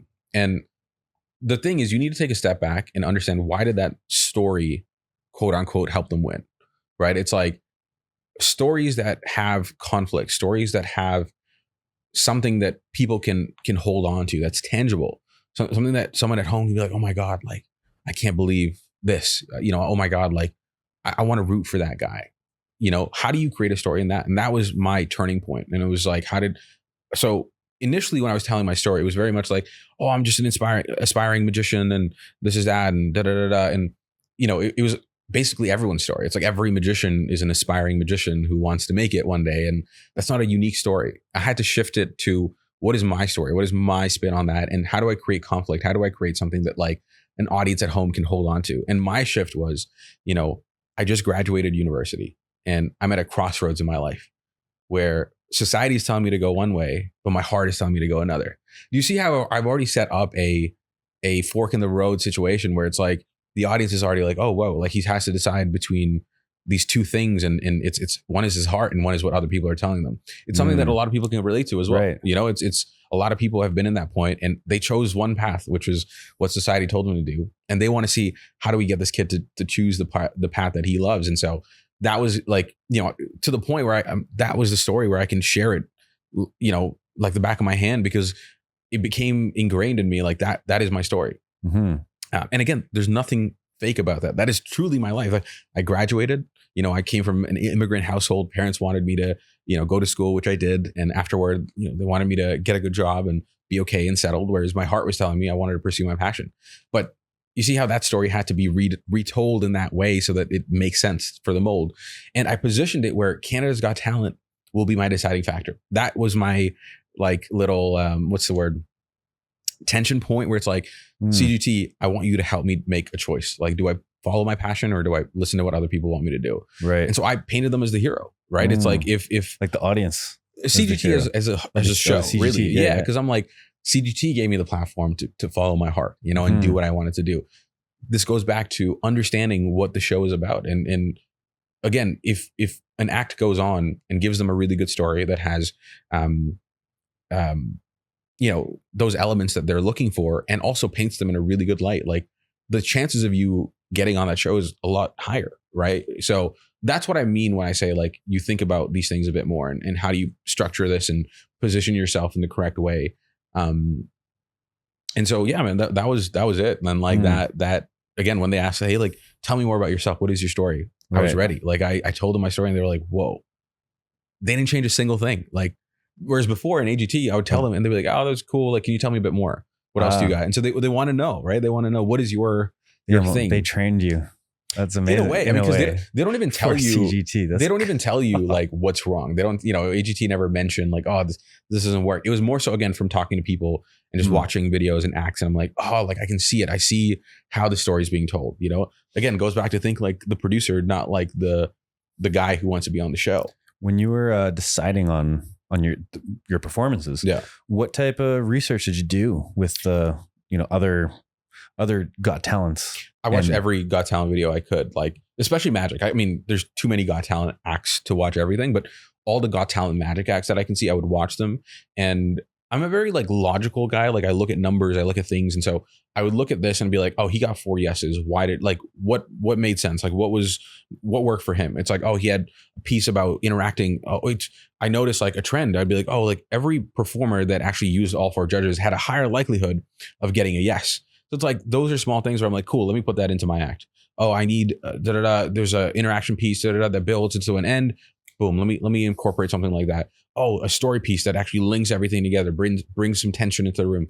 Let me incorporate that. So it's like just very analytical brain that I was using, that I just kind of looked at it and went, cool. Let me see what I can kind of piece from this. Right. And then from there, it was just, again, like looking at what I liked and what I didn't like. There's some types of magic I'm like, I probably wouldn't perform this kind of style. I'm more of a X style. Cool, let me work on that. And then from there, like the next big step for me was hiring a consultant, like, which was a no-brainer. Like I was like, from the get-go, I was like, I want someone on my side who is very knowledgeable in the TV space, who has worked on TV shows, and would help me like polish the ideas. And that's exactly what he did. Like I would come to him with an idea, being like, this is what I want to do, this is the vision, how do we get to that end goal? And like, I would, give him something. He'd be like, cool, that's good, but we need to, boom, let's up this, let's do that. And I'd be like, great. A lot of back and forth. Everything was scripted, down to the T. I know a lot of magicians are very on the fence about, do I script the show? Do I not? Right. That was my first time actually like fully scripting every word. Like I was very much like a half scripter. Like I would script half of these parts and the rest I'm like, I'll let it flow in the moment. But this was like every beat, every word, everything that I said, every movement was blocked where I was like, I'm standing here to over here. And it made a huge difference because it's like, I knew everything that was going to happen in the direction that it needed to. And if something went wrong, I knew how to kind of navigate. And so rehearsal made it a lot easier. And so it helped me to deliver in the best way I can. And then the rest was like, I also just told myself that like, it didn't matter what it cost me. Like I'm going to invest as much as I can into this, like all into the clothing, into the branding, into, post whatever I'm doing. So again, like I said, I think the AGT knows just prepared me for a CGT yes, and so when that happened, it was like, all right, it's go time. Yeah, that's fantastic, dude. How would you describe your character on stage? My character on stage, I'm someone who doesn't take myself so serious. Like I'm a very chill, kind of not so serious character is probably the way I would put it. I wouldn't use the word goofy. It's more like I love sarcastic humor and things that sometimes might fly over your head and you're like, wait, what did he just say? Okay. And so that's kind of like my kind of persona and character. I don't like to be so much of like, oh, look at me, look at what I can do. It's more of like, hey, here's a fun thing we're going to do together. We're going to experience this together. And that way, something that you're going to share with them. Yeah. Something cool that you found. Exactly. So that it doesn't feel like hey, look at my skill and what I can do. Obviously by the nature of some of the magic tricks, it does end up looking like that, where it's like, oh my God, like I just read your mind. But like when I, let's just say, do a piece where I read someone's mind, like I'm as equally impressed as they are. Cause I'm like, that works. Oh my God. Like what the heck? That's so crazy, and thank you so much, whatever. And so it's like a fun thing on stage. And again, I go back to saying like, I don't take myself super serious on stage. It's more chill, more fun. And I let loose. What's the difference between you and like regular everyday life and then you on stage? I try to make that gap not so far. Like I try to be very much a similar vibe as I am on stage, as I'm off stage, so that, you're getting an authentic version of who I am on stage. Mm-hmm. It is a tricky thing though, because like, obviously sometimes you need to learn how to switch off and not be that. I think in real life, I'm just a bit more, I'm like an introverted extrovert. Like as much as I love being on stage and being out in public, like I love being at home too. Like I can, like when the pandemic happened, I know it was a bad, a lot of bad things that happened during that time. I was honestly like, cool. I was like, oh great. I get to sit at home, do the work that I want to do, read the books that I want to read, and just work on my craft and do other things. So I'm very comfortable in my own shoes. So like, I guess the stage version is just a bit more accented version of what you'd see in real life. You know? Yeah. Love that. Love that, man. And how's your character changed since CGT till now? It's funny because CGT was a more serious version, which is so strange to me. But like in order to like a more serious version of your character. Yes, because in order to tell that story I wanted to share, I thought that I needed some more seriousness to it, because it was a more like personal story. It's like, cool, this is a real fork in the road that I'm facing in my life, and I want to share that in the right way. And so I think for that moment, the serious factor needed to be there a bit more. So that's why I chose to go that route. And also because there's such a tight timeline. Like, you get 5 minutes to perform your act, or 6 minutes. It's like you don't really have the time to show all these emotions, to play around and be funny. And the time limit's 5 minutes, 6 minutes. So they tell you like 5 minutes, but they give you like a little bit extra. Oh, okay. But the reason they do that is because if they tell you 10 and then you go 20, like that's obviously too long. But if they tell you 5 and you go 8, there's a little wiggle room there. If you go 10, okay, cool. But the other thing to remember with that is that if you go like way over, you're leaving your act in their hands, in the sense that they will cut the act to meet the timeline. So if you're better at being like, let's just say they say 5, but you're right on the money with 8, like it's better for you to do, be a bit more strict with your time, rather than if they tell you 5 and then you go 20-minute act, they're going to cut your 20-minute act into a 5-minute piece, so it's up to you. How do you want to make that happen? So then you're giving them creative control. Exactly. And you're not in the editing room, so like it could go in any direction, Right. And I'm sure, with magic, angles are important. What type of stuff did you, without giving away any of the secrets, but like what type of conversations did you have the opportunity to have with the production team to make sure they had the right shots? They're very much there to help you. Like, like if you look good, they look good. Right. So, so it's really more about you being vocal, right? Like that, like, so you told, sorry, forgive my question, but like you told them exactly how it works then. So like, they know where to show and what not to show. Yes and no. Like, it's one of those things where it's like, I don't think that is the time to, like be protective of secrets and be like, oh, it's like the more they know, the better, because like they can then be like, oh, I get why you don't want that to happen. Oh, I get why. So like, again, I'm not telling the entire world. It's more like the key players who are behind the scenes, like, hey, that's going to happen in 2 minutes into the trick. This is what's happening. Oh, I get it. Like, so cut, not even cut, but it's just like, make sure that, you're not like in front of my face when I'm doing that, like, move around and make sure that you're getting the right angles. And I'm sure people at home might be like, oh, what the heck? Like, is that cheating? It's like, no, because in real life, if I did that, you would never see it. Yeah. But if the camera is like this 24/7, like there's no way, like you can't get away with sleight of hand if the camera is on your hands 24/7, because in real life, behind your left shoulder, you're kind of screwed. Yeah. So like in real life, it's like, there's so much more liberty to get away with things that you would never get away with. Right. Because you also can't replay it in real life either. No. And when it's on your brain there, can't process all the information, like you can't look at my hand and also when I move my hand up, look there and then follow along with everything, So that's why it's like, you got to make sure that it plays to the audience who's going to watch it, which is the viewers at home. So yeah, they definitely helped. Like they weren't like out to get me, you know what I mean? Like they weren't like, oh, let's screw this guy over and get the angles that we shouldn't be showing. So again, there's so many meetings, there's so many production meetings. Ask them about like doing hypnosis? No, I wouldn't. I just wouldn't do it on the show. Like I just don't think why not? I just don't think it's the right setting for it. Oh yeah. It's too short of a time frame. Like there's too much like pressure and there's so much buildup for it that like I just don't think it's the right environment for it. And in the time frame, it just doesn't make sense. Right. I guess because to get a full induction properly, it can be like 10 minutes by itself. Yeah, exactly. Depending on where you're at. And I mean, there is a world where you just hypnotize them off, like, get them induced off stage and then bring them on, which I did think about at one point, but it just didn't make sense to me. I was like, I think for the most impact, I have to do like the mind reading magic kind of segment here. Yeah. And so that's kind of the lane I went down. What do you like best If you, between magic, mentalism, and hypnosis, do you have a favorite? I if don't you have had to choose one, like if you went forward from this point forward and you could only do one, I'd probably choose mentalism if I had to choose one. Oh, okay. Yeah. Oh, interesting. Why is that? I mean, it's so personal. It creates such a visceral feeling for people. It's something that they'll never forget. It's, and the thing is, I equally love magic. I love magic. I love card tricks, but it's one thing to do a card trick and, making a card disappear and reappear, but it's another to reveal the name of their childhood crush, which they will never forget. They'll be like, I met this guy who knew the name of my second grade crush. How is that possible? It's such a crazy reaction that it's closer to their home for them. Yes. And it's like, it's more about them than it is about you, right? Like sometimes when I do magic, especially like anything that's sleight heavy, like I know this might, like, it's not true to feel this, but like sometimes I feel like I'm showing off because I'm like, moving cards and flicking things around, and it's just like, it's very much look at what I can do. I trained a lot to get to this point.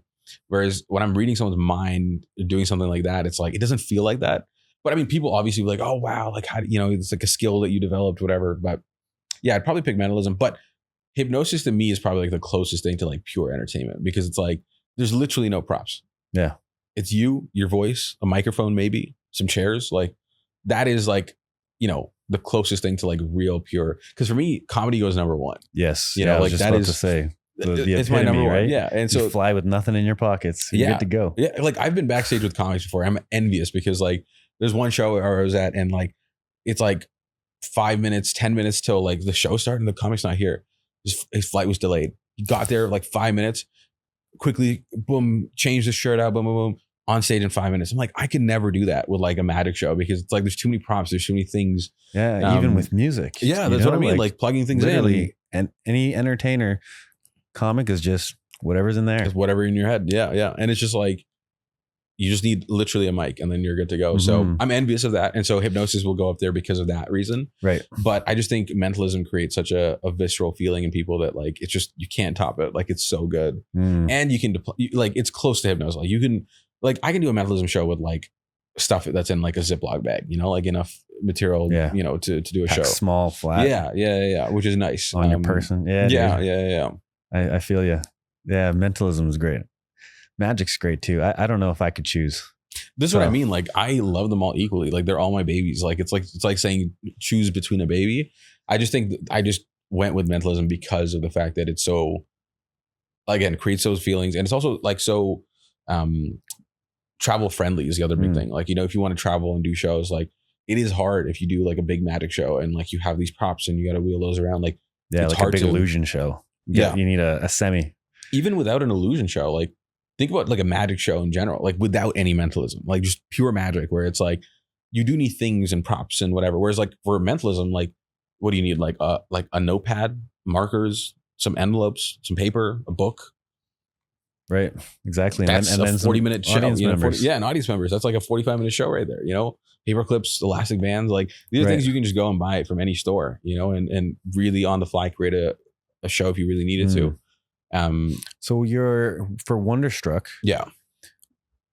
Are you implementing all three of those realms into one show? Okay. Yeah. There's some cool new pieces that I've been working on that I'm super excited to debut here. And I'm still finishing up some of the elements of the show. It's not fully done yet, but it's a completely new show, written from the ground up. And so I'm super excited about this one. It's equally as challenging and as exciting, as it sounds. And so, yeah, I'm pumped. We're going to see and again, with these shows, they evolve, like I know show 1 will look so different than show 12, I know it'll progress over time and it doesn't end here. Like I'm touring it next year as well. Like we're looking at venues already for the upcoming year. So okay, it's going to keep going like after the Christmas season. Yeah. Into early 2026. And then hopefully into late 2026, we'll tour it. And then maybe into 2027 as well. We'll tour that show. And then at that point, I'll write a new one, like I'll give it 2-3 years and then write a new show and then do the same thing again. Rinse and repeat. Are you going to do the thing where you film the last one, you put it out as a special? Yeah. I'm working.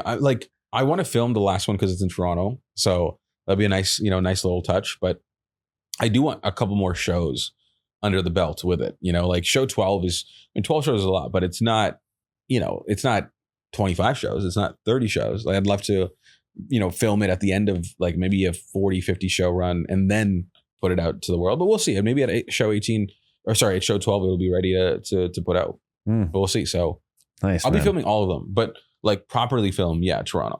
Yeah. Yeah. When you review game tape, what's that look like for you? I hate it. Yeah. I mean, it's hard to sit there and watch yourself, like even with Canada's Got Talent, it was like a painstaking process, like to watch yourself talk and then have to be analytical, but it helps you because it's like, you can kind of see the things you're like, that didn't really play out the way that I thought it did in my mind, because you look at it and you're like, it's slightly different than what I envisioned. And so, yeah, I don't know. It's a painful process, but I think it's a necessary process, to get better and evolve the craft. And so there will be a lot of that. When you hired, what was that called again? The consultant. Yes. Yeah. When you hired the consultant, is the consultant also analyzing your performance? Everything. Yeah. Okay. So not just like, these are the types of tricks, but also just refining. Yeah. Okay. Yeah. Just tweaking the wording, tweaking the flow, like your hands are kind of, you're doing too much of this. Like, how do we control that a bit more? And that doesn't flow as well as we thought. Because sometimes things sound great on paper. You're like, this trick would go really well with that one. And then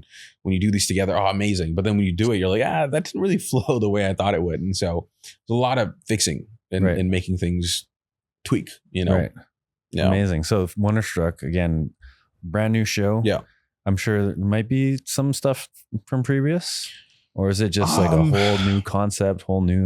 I mean, there are a few elements, but like most of it's like new stuff. Like I really wanted to push myself to make some new stuff, but I mean, I don't want to say this yet because who knows, things might change right before a show and I might add a few things that you've seen before. But I'm really trying to make that you're known for anyways, right? But I'm trying to make it all pretty much new material that is unique and also just different from other shows that are currently happening and touring. Because like, again, it's very easy in the magic world for you to take like the things that work and then just kind of cycle that in, and no harm in that. Like, I understand, like, you got to pick commercial material that works well and can play. But I'm like, cool. Like, I would love to be a little different with this one and have routines that are very unique. And like, if some other magician were to do it, they'd be like, Savio's the only one doing that. He's been, it's so unique to him. Like, you can kind of tell right away. So we'll see. I mean, it's going to progress and evolve as we go. But funny story, there was a like a couple of years ago when I was, I think, first year university, I did a Fringe Festival, the London Fringe Festival. And in London, Ontario, not the other one. Because I went to school in London, Ontario. That's why. So, and at that time I was doing a trick, which I won't name in case the general public is performing. It's like a pretty cool trick that I was doing. And turns out that 4 other magicians that year did the exact same trick. Oh no. And in one of the reviews, it was like, seems like every magician does the same thing. And I was like, oh shoot. Like, it was only after when I went to go see the shows that I realized like everyone else was doing the same, like the context of the trick was different, but it was essentially the same thing at the end of the day. Yeah. It had to do with coloring. And so I was just like, oh, interesting. I think I know. Yeah. And so it was just like, oh, cool. And that kind of stuck with me, or I was like, oh, like, if it's something that everyone else is doing, I'm trying to be like, what's a trick that is in a book that's from like 1980s that like no one's read in so long, but they're like, oh, that's kind of cool. But again, I'm experimenting. I'm seeing what works, what might, and we'll see how it goes. Nice, man. What's the best book that you've picked up most recently? I guess it doesn't have to be a best. Sorry. What's a book that you picked up recently that you're like, dang, there's gems in here, and you don't have to list the gems. Just, I'm trying to think. It's funny because if you ask that question, like immediately it's like a non-magic book that comes to mind. It's not even magic. What book is that? Like one would be Buy Back Your Time. There's like such a, like, again, in the past 1 year, that book has changed my life like so much. Like, I really genuinely value that book so much. What else? I'm trying to think. While you think, can you guys also think of a question each? And we'll get a question from you guys each at some point. Liz and Terrell. Yeah. The Almanac, Naval Ravikant. Okay. That book was very, very cool. What's the premise of that book? It's funny because it's more like a combination of tweets and things that he said that was put together. Okay. He's like that makes sense. Yeah, he's like a angel investor. He's like a, tech guy, startup. He's very smart person, and the way he talks about things, it's very interesting to hear his wisdom and his view on life and stuff. And so that book I thought was very interesting, just to hear his viewpoints on life and business and career, and that was a very interesting read recently. Okay. That's awesome, man. I'm gonna look up that book. Yeah. Is it like one of those ones where you can just like flip to any page and get some insight, or is it you got to read it? No. It's funny because he talks about that in his book. He talks about how he reads not chronologically. He'll open books and he'll go through and flip to one page and learn from there and going back and forth. And it's funny. I also realize he talks about something that it might have originated from him. I mean, it might be something that I heard somewhere else. I don't really know for a fact, but I started reading a lot more when someone told me it's like they gave me permission to not have to finish a book. And that was such a big thing for me, where I was like, I used to get this guilt where I would start a book and life would get in the way and I wouldn't finish it. I'm chapter 2. And then I'm like, I didn't finish that book, so I can't start the next one. And so I would stick there and I would just read one book and I'd be like, I'm stuck on this book. But then I heard somewhere, it's like, hey, you have permission to not finish the book. And it changed everything. I started reading so much more. My table, if you go to my room, it's just stacked with books up to the top. And it's funny because you're asking for my favorite and I'm like having a hard time because I'm like thinking which one is like actually which ones you got on your table right now? Which one is like on my book, like there's Offbeat by Nick Default, which is a really nice book that I recently picked up, and reading his material about comedy magic has been really interesting. Like Blue Ocean Strategy is another book on my table. Unreasonable Hospitality was a really good book, actually. It talks about essentially what the title says is like, how do you be so hospitable in the business and work that you do? And that book was very eye-opening to read as well.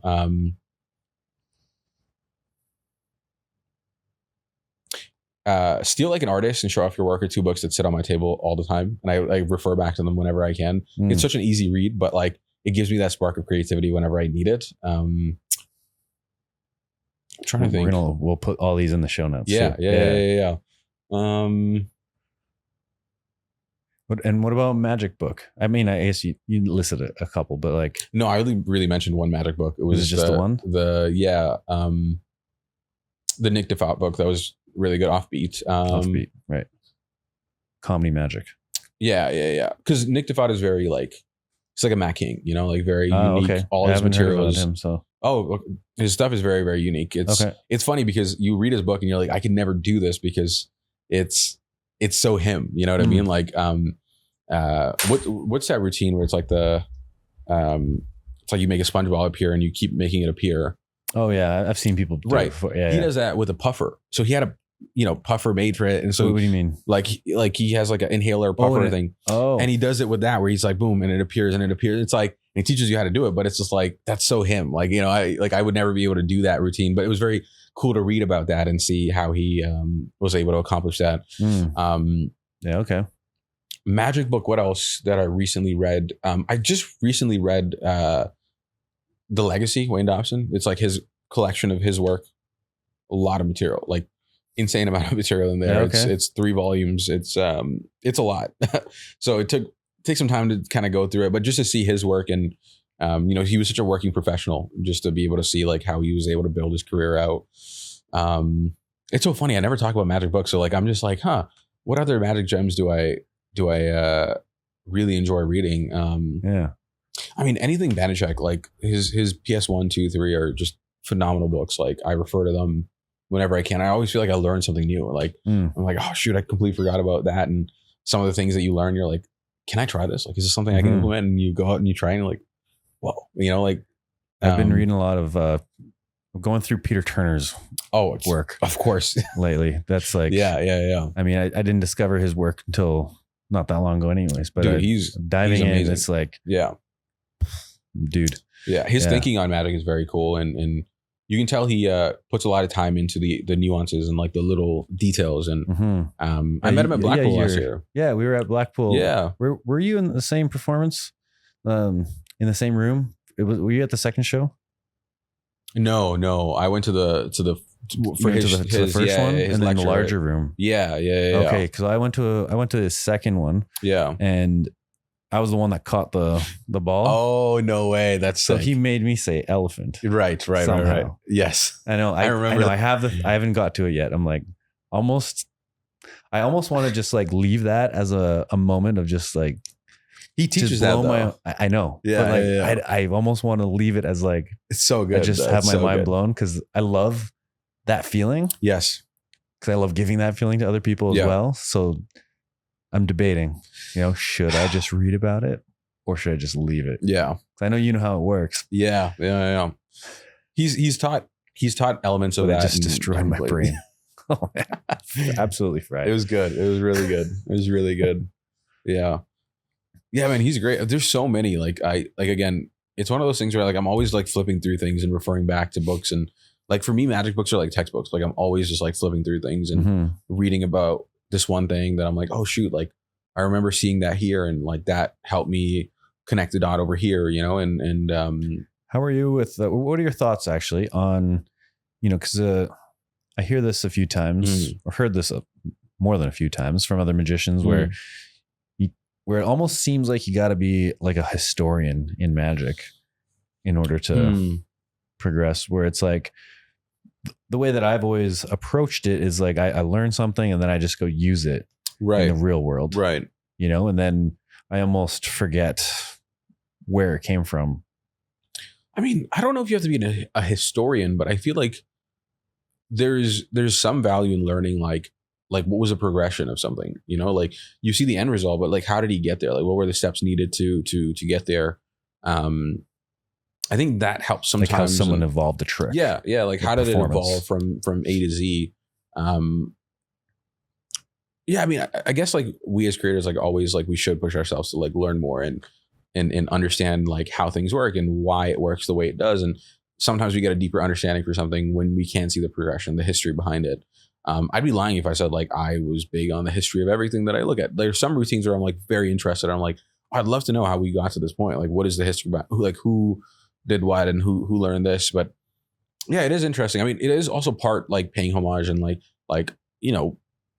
looking at the progression of magic and where we've got to. But I don't think it's necessary. I don't know if that's the word. Like. Again, just the more like I think it'll always help, like just even in conversation, if you can go back and be like, oh, I know there's a version of that was first created by this creator, like that actually works better for what we need, and then we can link it together that way, so I think having that knowledge is good though, like having the bank to reference the referencing of this. That routine was actually created here. We can take a look here, or just knowing where to look. That's the big thing, right? It's like, how do I need a routine that's in this realm. Like, how do we connect that? Cool. Like, I think you can look in this direction and you should find something, right. Something like that would be helpful. Is there, I know you're kind of training your own personal GPT. Yeah. Is there, I mean, there's got to be someone building it right now where it has magic libraries where you I don't think they have that search. Yet. I don't think so. Not yet. I mean, again, with the thing with those is that like you have to pay for those individual like PDFs, obviously, like, when you go and purchase these books. Maybe if it was like a big magic company like Vanishing or something. Yes. I think what could be cool is if there was like a subscription based model. So you're not paying for each book per se, but when you pay into the subscription, whatever, $25 a month or whatever it is, you get access to all these documents. And from there you can do your research. Because the thing is, it is hard to do a lot of deep dive research with physical books, because again, there's only so much you can physically go through one by one and find this thing. Whereas when you have it all documented, it's a lot easier to scan through documents and things like that. And the problem is a lot of magic creators are very against PDFs and creating those, which I understand. Like, it's so much easier for people to find a PDF than it is to it. Right. Which I understand. But like, for me, like I get so much value in having both. Like, it's like when I have the physical copy and the PDF, it's like, one is searchable. One, like when I'm on the road, like it's on my phone. Like whenever I get like a few minutes in between, I can quickly scan through, read some things. It gives me more access, and I actually don't mind paying extra if it's like, cool, here's the physical and here's the PDF on top. But I would love to have a magic book and then an audiobook with it. Dude, oh my God. I was literally thinking about this. Yeah, dude. Yeah. That would be game changer. Like, there'd be so much you can do with that. Like you can integrate this book that you write with video, like and audio. It's like, oh, you got to this part. Okay, play this video. Or there's so much that we can do. In a perfect world, I think like Magic Book would have photographs of everything that we need, and then links to videos of the creator doing the thing, like performing it, and then also like a tutorial style thing. Right. So that way you get the written word for it, and then you get an audio. I know it's a lot to ask, but it's just like, and you get the audiobook, and you get the PDF. It's just like, dude, I would like. I don't think it's a lot. I think it's just the right amount to ask, because not everyone learns the same way. Not everyone learns by reading or by listening or by watching. True. You know, but to combine all three, you know, if you truly want someone to learn, you provide the full scope for them. Yeah. You know, I would love that, man. Hopefully, what's your I guess reading is one of your preferred ways to learn. What's your number one? Number one is visual for sure. Like visual? I learn like the best when I see something. Like if I can watch a video of you doing the thing, like I can pick it up a lot faster than if I read it. But I like reading to like try to create the image in my mind. Like when I read an effect, I'm trying to picture like, what does that look like? And there's so many times where I'll like read an effect and like in my brain, I'm like, oh, that kind of looks like this. And then I'll watch a video of it. I'm like, oh, like that's not even like close to what I was thinking about. It was so different. And so that is kind of cool because I'm like, oh, then what if we can explore like the in between? Like, how does that work? But I'm definitely a visual guy. Like I love videos, and I remember VHS tapes at one point and DVDs, and you know, and obviously gradually to downloads, which is so much more accessible and easy to learn. But yeah, I also love books as well. And I do believe that a lot of secrets are hidden in the books, because it's like no one takes the time no one takes the time to sit there, sift through it and read it and understand it and implement, you know, some of the tricks. How about for your work? Are you planning to release anything to the magic market? Probably not at this moment. Like, I mean, maybe one day that'll change, but like right now, like I think I'm so focused on like just like the craft of doing it and performing. And also, if I were to release something to the magic world, like it wouldn't be something that I just thought of today. You know, like I'd be the type of creator who, like, you know, 20 years into my career, I'm like, here's my magnus opus, like of my go-to effects and routines that I've worked on thousands of stages, that I've done in every room possibly imaginable. Here you go. Here it is. And it will take me another 20, 15, 20 years to write a book like that, where it's like material that is well thought out and worked, you know? Right. Yeah, I don't see myself doing that anytime soon. Yeah. Okay. No. I feel you. I also, like, for me too, like I'm so focused on, you know, figuring out this lane that I'm in and making that work. And again, being a magician's magician is a completely different thing. Like that's a whole different, and kudos to people who are able to do it, but you know, it's just not what I'm kind of interested in right now. Right. Yeah. Love that, man. So for Liz, let's get a question. What cities? Yeah. Okay. So Liz said, what cities are you touring in Canada? That's a really good question. Are you allowed to release that? I am. Okay. I'm just trying to think. Okay. Fair. Yes. Yeah. I'm definitely going to miss some cities here or screw this up with the order, but Vancouver, Kamloops, Calgary, Winnipeg, Ottawa, Kitchener, Toronto, Halifax, New Brunswick, PEI. I think that's, did I say Ottawa? Maybe. I think so. Yes. Maybe. Yeah, I think those are all the dates as of now. What about Saskatchewan? I know. I just you're skipping my hometown. You're skipping our hometown, man. I'm sorry. Second leg. We'll Saskatoon. If you're gonna choose between Saskatoon or Regina, Saskatoon. Yeah. Got it. Okay, done. Yeah, those. It's infinite rivals. I love it. Next leg. Saskatoon. I'll try. Do or do not. Do or do not. All right, Terrell.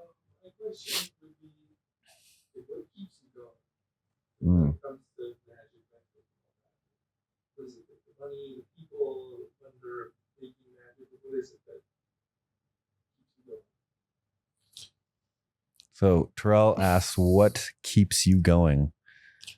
I feel like this is such a cheesy answer, but it's like the love of the game. Like it's not like the money's cool. Like, the other stuff are all fun, being on TV, but like, I genuinely just love performing. I think performing and being on stage is like such a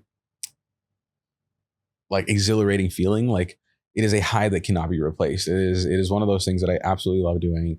And also just like, I love working on things and projects and new things and new developments. And so it keeps me going. I'm like, cool, what's next? What more can I do?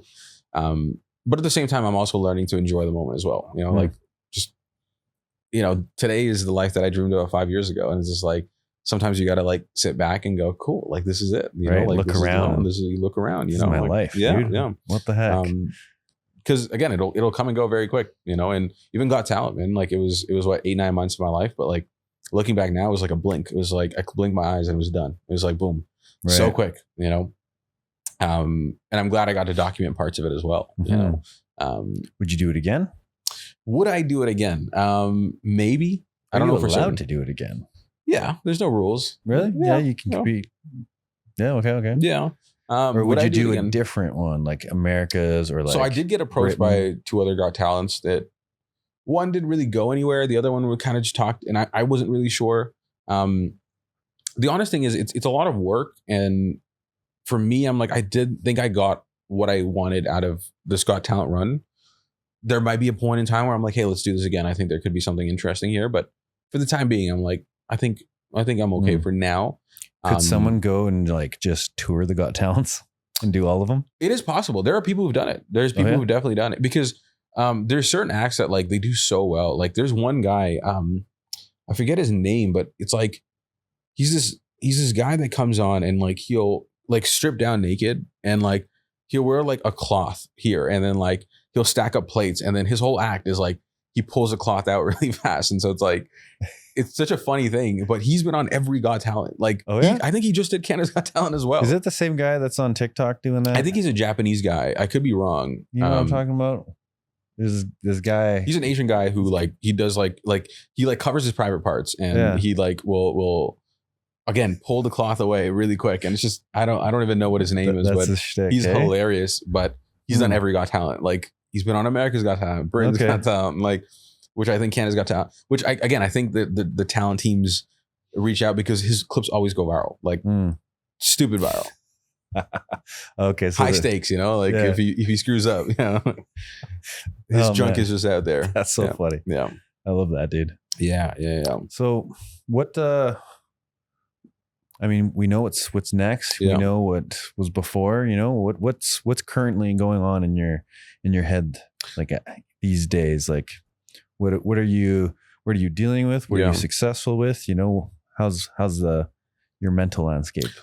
Mental landscape. I mean, I think it's at an interesting place because I'm always like thinking about the future. I'm thinking about what's next, but I'm like also like just trying to enjoy the present moment like as much as I can because like there's so many things like I said where it's like these are the things that I used to dream about, and I'm like, oh my god, like I know 5 years ago I would have killed for this moment. I would have killed to be on a stage like this, but sometimes now it's easy for it to be just another number, another date, another, cool, another calendar filled. And it's hard sometimes because you're in the moment, you're in the moment of it all happening and you got to take a step back.